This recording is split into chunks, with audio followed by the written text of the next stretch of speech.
What if I told you there exists a hidden current of power within you, an ancient flame of creation so potent it can magnetize your deepest desires and reshape your reality?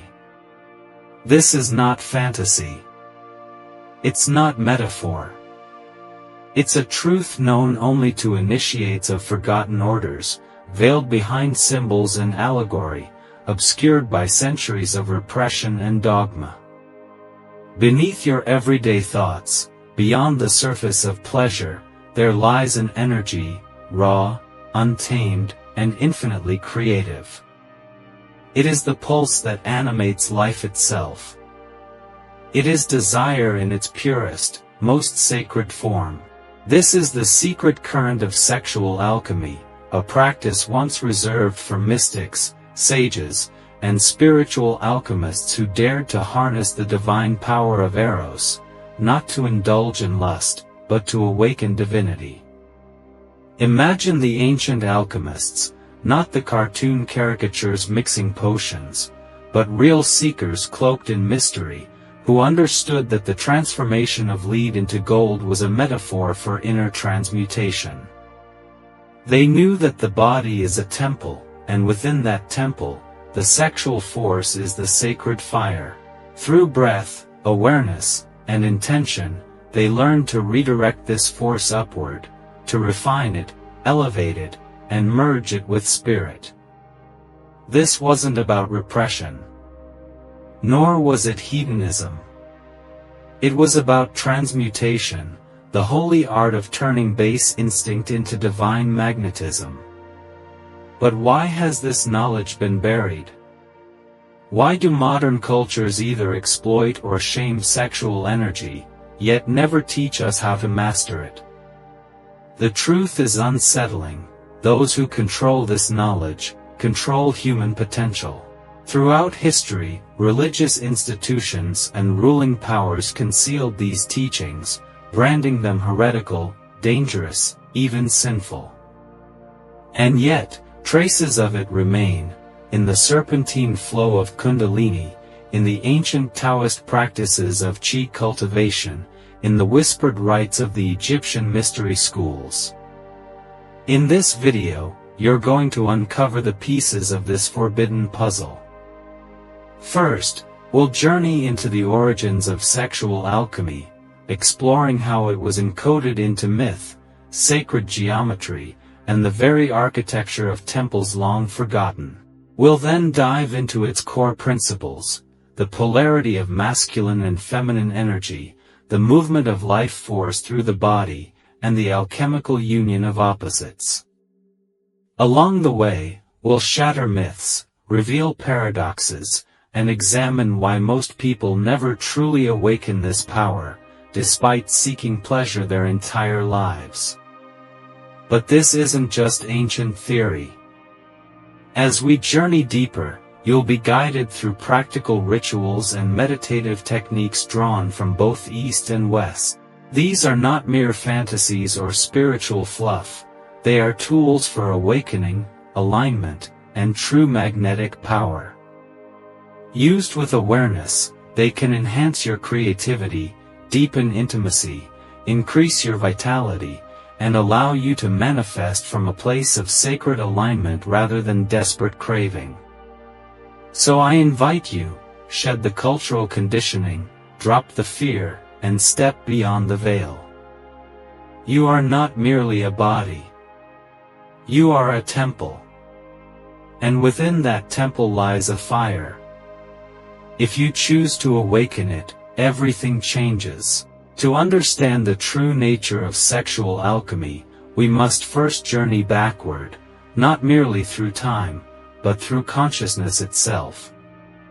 We must pierce the veil of history and step into the inner sanctums of ancient civilizations, where sexuality was not taboo but sacred. Where the body was not shameful, but revered as a vessel of divine intelligence. Long before modern society divorced the sacred from the sensual, our ancestors understood something profound, that sexual energy is not just biological, it is spiritual currency, the raw essence of creation itself. In ancient Egypt, the act of creation was embodied by the god Adam, who birthed the world through an act of self-pleasure. This wasn't vulgar, it was cosmological poetry. Egyptian priests believed that sexual energy mirrored the creative force of the universe, and through rituals of union and intention, initiates could ascend spiritually. The pharaohs weren't just political rulers, they were intermediaries between earth and the divine, trained in the mysteries of Isis and Osiris, whose mythic union symbolized the eternal dance of masculine and feminine polarities. The Djed pillar, often misunderstood, symbolized the spine, a channel for Kundalini energy rising from the root to the crown. Across the desert sands, the ancient Hindus encoded similar truths in their tantric scriptures. In the Tantras, sexual union was not an act of indulgence but a spiritual ceremony, a portal through which Shakti and Shiva, the primordial feminine and masculine energies, merged to dissolve duality. The goal was not orgasm, but transcendence. Tantric adepts practiced mithuna, ritual intercourse, as a means to pierce through illusion, maya, and reach states of divine ecstasy. Energy was consciously circulated through the chakras, awakening dormant centers of power and awakening the practitioner's divine potential. In Taoist China, sages developed inner alchemy systems to refine Jing, the vital sexual essence, and transmute it into Shen, spiritual light.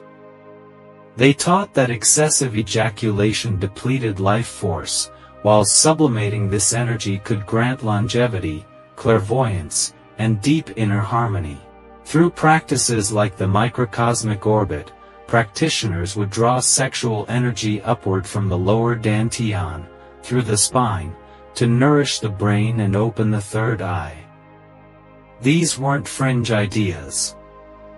These were foundational pillars of their spiritual science, passed from master to disciple in silence and secrecy.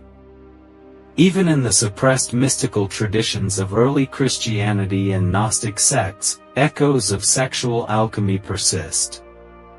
The Gospel of Philip speaks not of sin, but of sacred union, the bridal chamber as a symbol of the inner marriage between soul and spirit. These groups believed that physical union, when performed in divine awareness, mirrored the mystical union with the Christ consciousness. But as political empires rose and patriarchal systems took root, these teachings were driven underground. The divine feminine was demonized. Pleasure was criminalized. And sacred sexuality became forbidden knowledge. Why? Because sexual energy is power. The power to heal. The power to awaken. The power to create beyond limitation. And those who control sexuality, who suppress it or distort it, can control the very essence of human potential. Institutions have long understood this. By turning sex into shame, by severing it from the sacred, humanity was rendered docile, confused, and disconnected from its true source of sovereignty. Yet the flame never died. It passed silently through secret orders, the Hermeticists, the Rosicrucians, the alchemists of medieval Europe. They encoded their wisdom in riddles and symbols, the Red King and White Queen, the union of sulfur and mercury, the marriage of the sun and moon. These were not just chemical allegories, they were esoteric maps of inner transmutation. The alchemist's goal was to awaken the philosopher's stone, the perfected self, by harnessing and refining inner polarities, chief among them, sexual energy.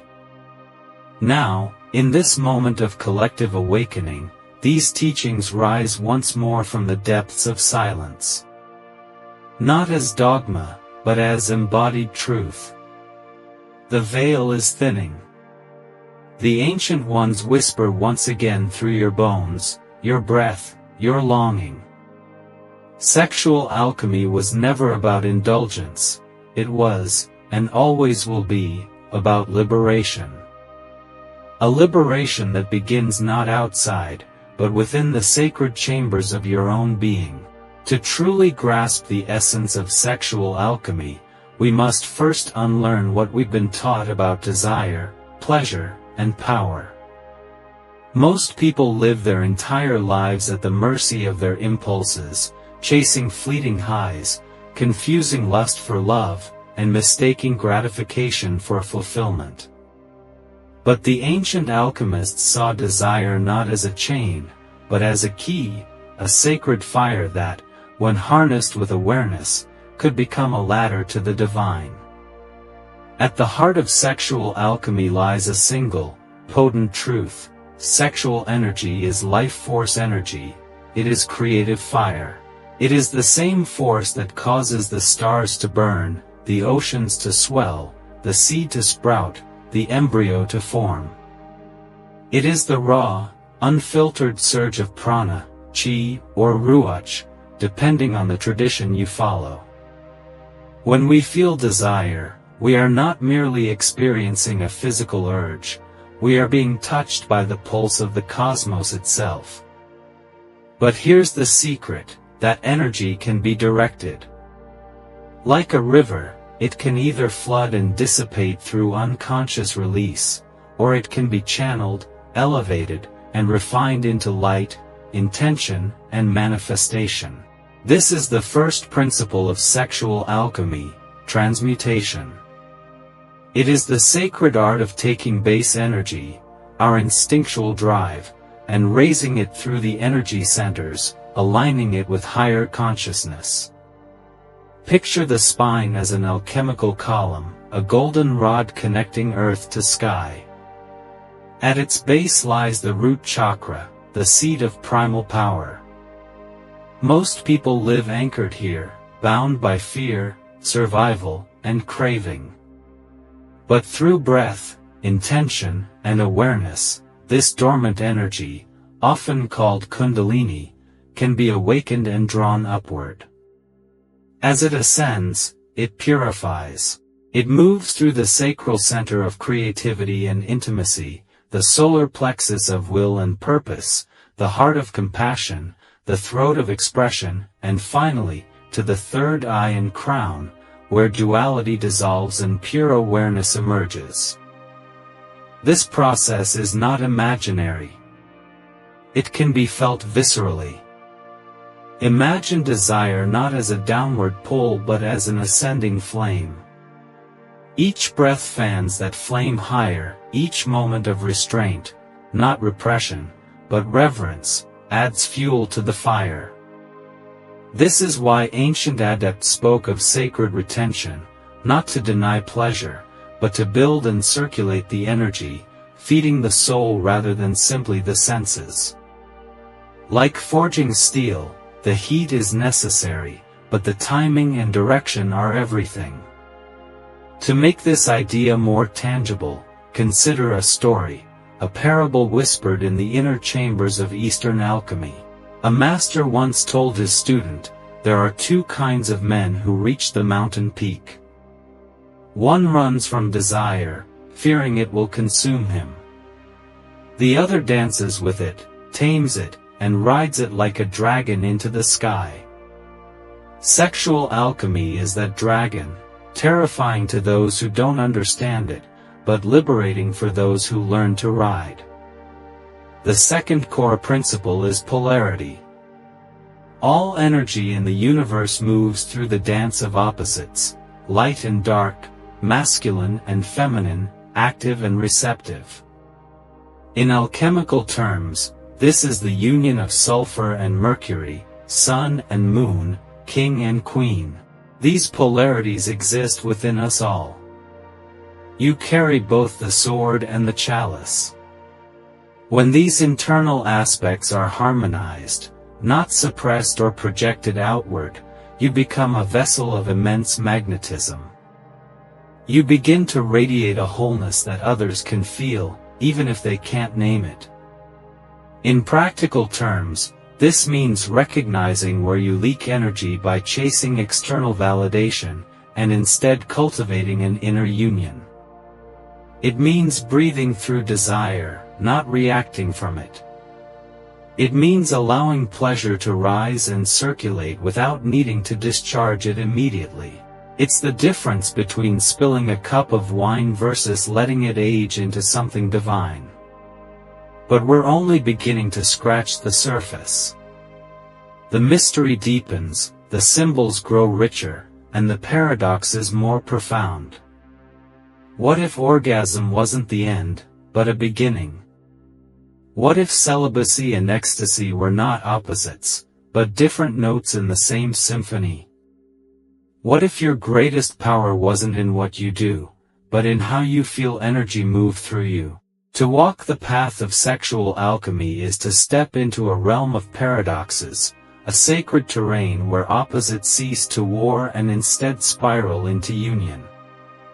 This is not a path of extremes, neither suppression nor indulgence, neither ascetic denial nor reckless indulgence. It is a razor's edge, a mystical middle way where the sensual and the spiritual no longer oppose one another, but merge and elevate each other. Here lies the first great paradox: orgasm is not the goal. At least, not in the way most have been taught. In the Western world, sexual climax has been reduced to a brief explosion, a momentary release of tension that often leaves the spirit feeling hollow.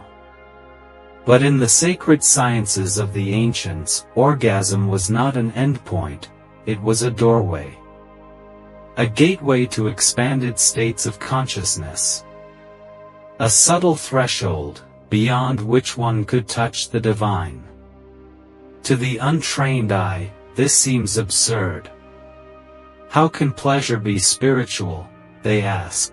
But to the adept it is crystal clear, when the senses are no longer hijacked by craving, when the mind is anchored in presence, and when energy is consciously directed rather than unconsciously spent, then even the most intense pleasure becomes a vehicle for awakening. The body becomes a sacred instrument.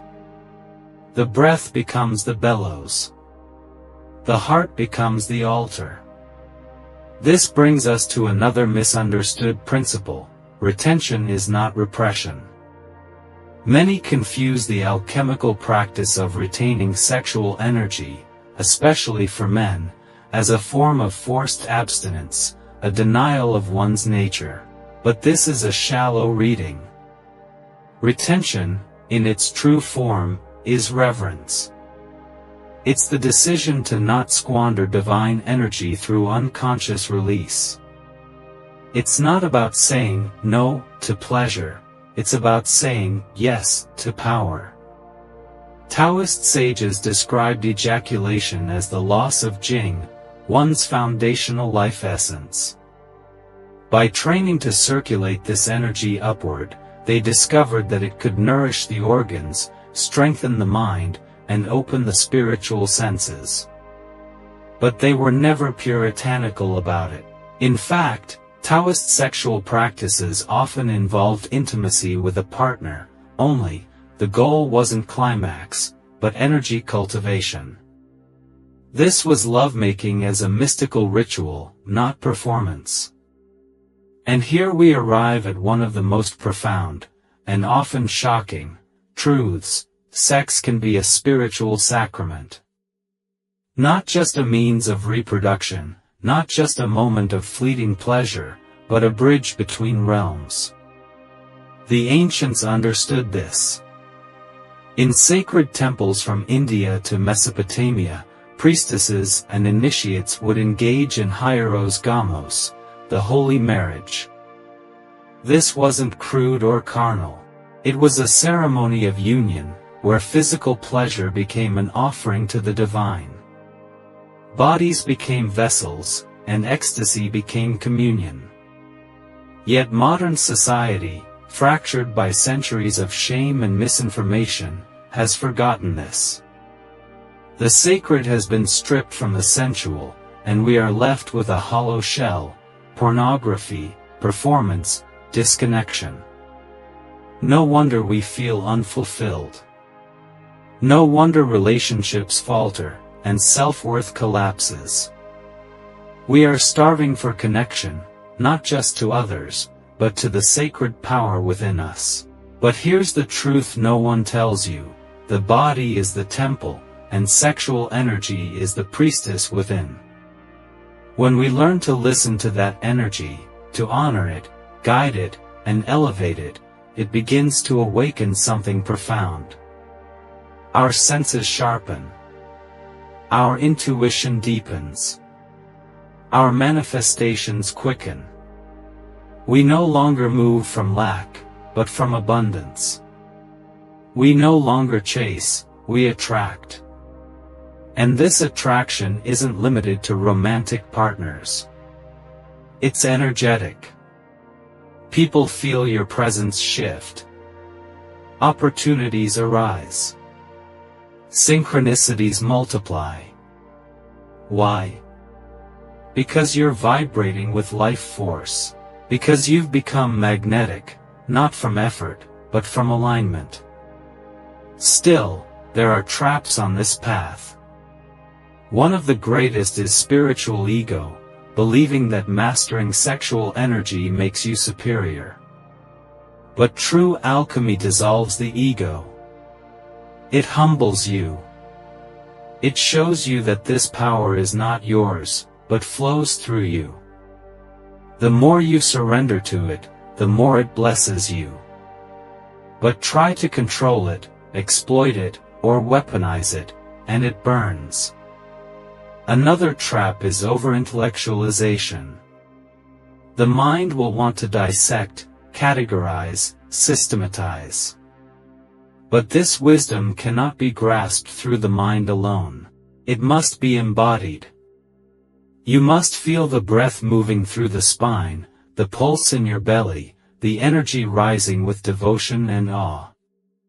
This is a mystical experience, one that reveals its secrets only through practice, presence, and patience. Sexual alchemy is not a hack. It is not a shortcut to success. It is a path, a sacred journey into your own depths. It will strip away illusions. It will force you to face your shadow, your cravings, your wounds. But in that fire, something magnificent is born. The true self, the luminous being who knows how to dance with desire, and direct it like a river of gold.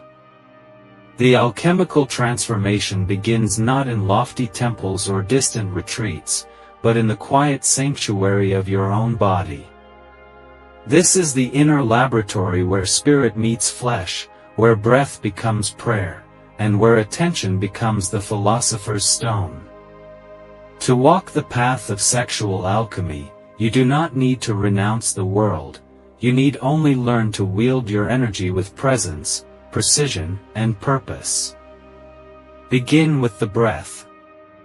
It is the most overlooked gateway into the energetic body.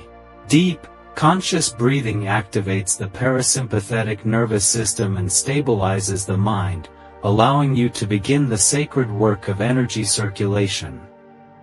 One foundational practice is the microcosmic orbit, an ancient Taoist technique for moving sexual energy from the base of the spine up through the back, over the crown, and down the front of the body, forming a loop. As you inhale, visualize your breath pulling energy upward from the root chakra to the crown. As you exhale, guide it down the front of your body to the navel or sacral center. Do this slowly, with devotion. Over time, this current becomes real, warmth, tingling, even bliss.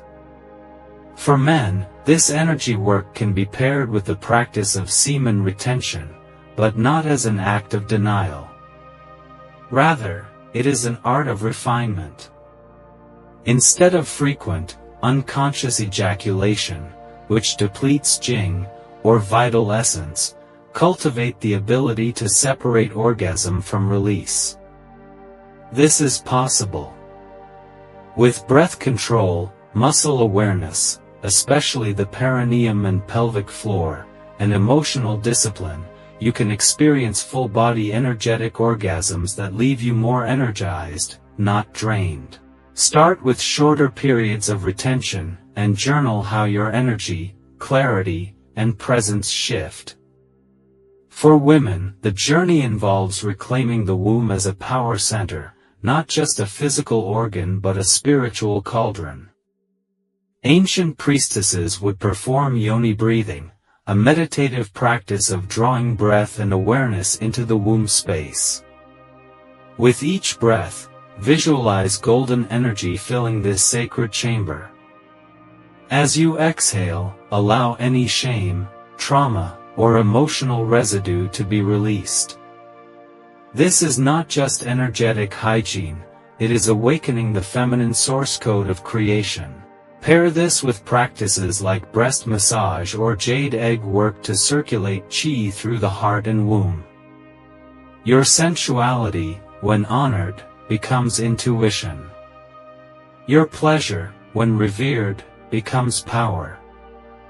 Whether male or female, the true alchemy begins when the mind, body, and energy align. One of the most accessible doorways is sacred self-pleasure, done not for escape, but for communion. Set an intention before you begin.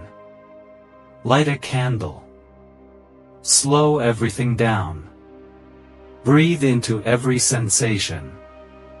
Ask your body, what do you wish to reveal to me? Allow the energy to rise, to swirl, to expand, then guide it up the spine, into the heart, the third eye, the crown. This is meditation with the body as mantra. This is prayer in motion. In partnered intimacy, the key is presence, not performance. Eye contact becomes a portal. Synchronizing your breath becomes a ritual. Focus less on climax, and more on the waves of energy between you. Try the valley orgasm technique, where you maintain arousal just below the peak, sustaining and extending pleasure until it becomes almost psychedelic. Whisper intentions. Bless one another. Let your bodies be vessels of something ancient and luminous. As you deepen these practices, you'll notice shifts. Your mind will become clearer. Your creativity will surge. Your relationships will become more magnetic. You'll begin to feel the life force pulsing through your days, not as stress or craving, but as inspiration, intuition, and deep, unshakable presence. This is no exaggeration. The ancients didn't develop these practices for mere pleasure, they understood their power to transfigure the soul and reshape reality. But the path isn't without challenges. You may encounter old patterns, addiction, shame, guilt. These are not failures. They are invitations to bring compassion and awareness to the places that have long been exiled. The key is not to suppress or judge, but to observe, breathe, and redirect. When desire arises, ask, what is this energy asking of me? Can I guide it upward, instead of outward? Create a daily ritual.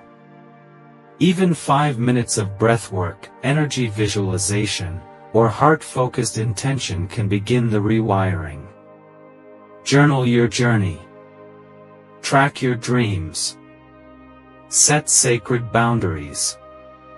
Avoid overstimulation, especially digital overstimulation, which fractures attention and dulls your inner senses. Protect your energy like the treasure it is. Above all, be patient. Sexual alchemy is not instant magic, it is devotional science. A sacred slow burn. A remembering of what your body has always known. The flame you are tending is ancient, divine, and immensely intelligent. Treat it as such, and it will reveal to you worlds within worlds. You were never taught this in school. The world never handed you the keys to this inner kingdom. Instead, it gave you distractions, illusions, and half-truths. It taught you to chase fleeting pleasures, to release energy without awareness, to scatter your life force like grains of sand slipping through your fingers, never once revealing the secret that lies beneath. But now, through these ancient teachings, the veil has been lifted.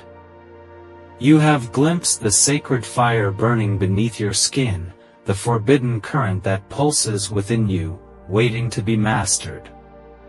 Sexual alchemy is not merely about sex, it is the art of power, the power not of domination, but of sovereignty over your own energy.